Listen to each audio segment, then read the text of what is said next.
Oi para você, aluno do segundo ano. Tudo bem aí? Espero que sim. Hoje nós vamos falar sobre ética no período medieval, ok? E para falar disso, nós vamos primeiro a uma organização histórico-filosófica. É importante você saber que a filosofia medieval ela é dividida em dois grandes períodos. O primeiro período nós chamamos de patrística e o segundo período nós chamamos de escolástica. O nome patrística deve-se à palavra padre. Padre significa pai, né? Eu vou começar por essa, aí no próximo vídeo nós vamos falar da escolástica. O que é importante você saber sobre a patrística? Justamente que essa palavra pai significa aquele que pega o moleque de pequeno e faz com que ele se torne grande, forte, autônomo. Pelo menos deveria ser. Isso, para você entender melhor a patrística, significa que os primeiros padres da igreja, eles precisavam também pegar algo que estava nascendo e torná-lo grande, forte e autônomo. E o que era, caro aluno, aquilo que estava nascendo? Era o cristianismo. Pense comigo que difundir o cristianismo, hoje quando eu falo para você cristianismo, é algo tranquilo, né? Você já sabe do que se trata, não gera nenhuma estranheza para você.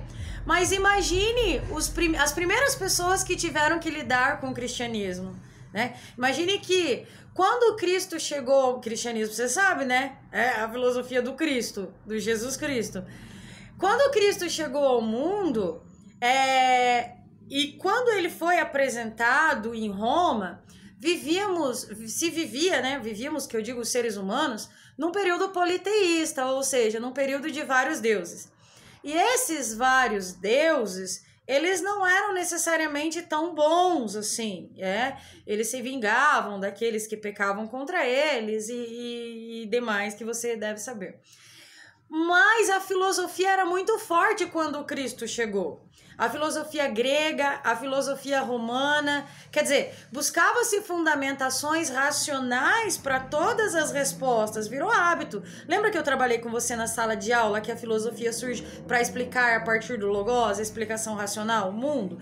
Então, quando Cristo chegou e a sua filosofia foi apresentada em Roma, nós temos um problema. E qual é esse problema? Justificar racionalmente aquilo que o Cristo falou. Isso é a função dos primeiros pais da igreja. Para pensar um minutinho. Imagine que você me admira aí, um exemplo só, tá? Por qualquer, seja lá a coisa que eu faço, na área da filosofia, vamos pensar assim. Imagine que você olha para mim e fala, nossa, professora, como você faz isso? Eu olho para você e digo assim, olha, é porque eu sou Deus, E a mim não importa que você só diga que eu sou Deus. Você tem que espalhar para a escola inteira, para a Cianorte inteira, para o Paraná inteiro, para o mundo inteiro, que eu sou Deus.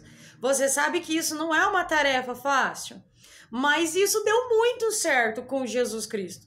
Quando ele disse que ele era Deus, ele teve alguns discípulos, ele teve alguns seguidores que espalharam isso. Hoje estamos aqui no século XXI, o cristianismo ainda está forte. Para que toda essa sustentabilidade cristã se desse, os primeiros padres da igreja precisaram se utilizar da filosofia. Porque o cristianismo no começo, ele foi muito perseguido, ele era considerado uma seita. E sendo considerado uma seita, essa perseguição, ela levou à morte de muitos. Foi por volta de 300 depois de Cristo que Constantino ele tornou a religião cristã como uma religião oficial. E tendo tornado a religião cristã como uma religião oficial, nós precisamos de duas coisas. Adeptos para essa religião, adeptos para essa igreja, se você abrir uma igreja, adeptos para essa igreja. Mas nós precisamos também organizar o que diz essa igreja. Veja bem, para que eu possa convencer o maior número de pessoas de que Cristo é Deus, se você tivesse essa tarefa hoje, você não ia se utilizar da ciência, de argumentos científicos, que é a área do conhecimento que nós mais confiamos hoje, né? Nós, que eu digo aqui na humanidade. Você sabe, você fala alguma coisa de argumento científico e a galera topa e vai em cima. Na época, a ciência era a filosofia. Então, o que aconteceu? Os primeiros padres da igreja, eles vão se utilizar da filosofia grega, para fundamentar os dogmas da fé. O que são dogmas? Dogma é uma verdade revelada que não pode ser comprovada. Então, eu preciso da filosofia para tentar explicar racionalmente alguns dogmas da fé.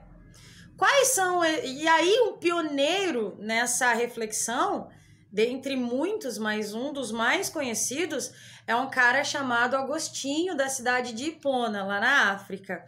É importante você lembrar da vida do Agostinho, porque ele escreveu um livro chamado Confissões.